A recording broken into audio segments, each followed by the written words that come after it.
এই বাপ, তোমরা যারা সিজদা করো না, তোমরা বলো না বাজান, বলো না এই দরদি ভাই চিৎকার করে বললাম, তুমি যদি বলো তোমার পায়ে ধরতে, আমি পায়ে ধরতে রাজি।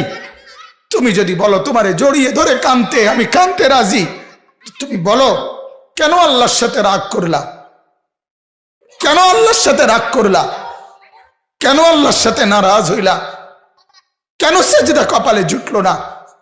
কেন মালিকের সাথে সারাদিনের এত কিছুর বিনিময়ে আল্লাহ তাআলা একটা মিস কল দিলে, 2 সেকেন্ডের একটা মিস কল দিলে বন্ধু তুমি টের পাও তোমার মোবাইলে মিস কল আসছে, এত বড় মসজিদে 6টা মাইকের হরন দিয়া আল্লাহু আকবার বলে তোমারে ডাক দেয়, তোমার একটাবারও কানে লাগে না, বিবেকে লাগে না।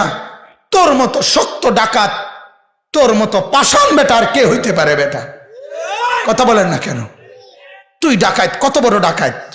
মা আমার কান বানাইছে, চোখ তো বানাইছে, জিহ্বা, হাত পাও, তো কি বানাইছে? বলেন না কি বানাইছে? কিচ্ছু বানান নাই। অল্প কয়েকদিন ভাড়াটিয়ার মতো পেটে ধারণ করেছেন, লালন করেছেন, জন্মের পর পালন করেছেন। তাতেই মারকলি যায় এত মায়া, তাতেই মারকলি যায় এত মায়া।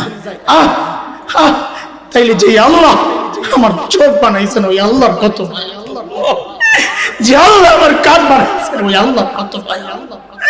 যে আল্লাহ আমার হাত পাও বানাইছেন, ওই আল্লাহর কত মায়া। যে আল্লাহ আমাকে এত এত নিয়ামত দিয়া বাঁচায় রাখছেন, ওই আল্লাহর কত মায়া। আরে মায়াটা বুঝেন না?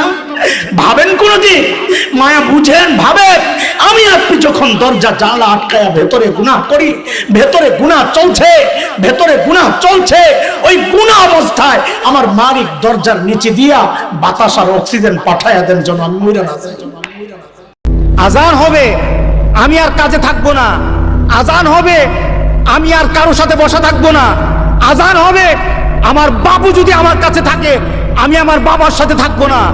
আজান হবে, গোটা পৃথিবীর কোনো ব্যক্তি যদি আমাকে ডাকে, ওই ডাকে সাড়া দেব না, আগে আমি আল্লাহর ডাকে সাড়া দেব।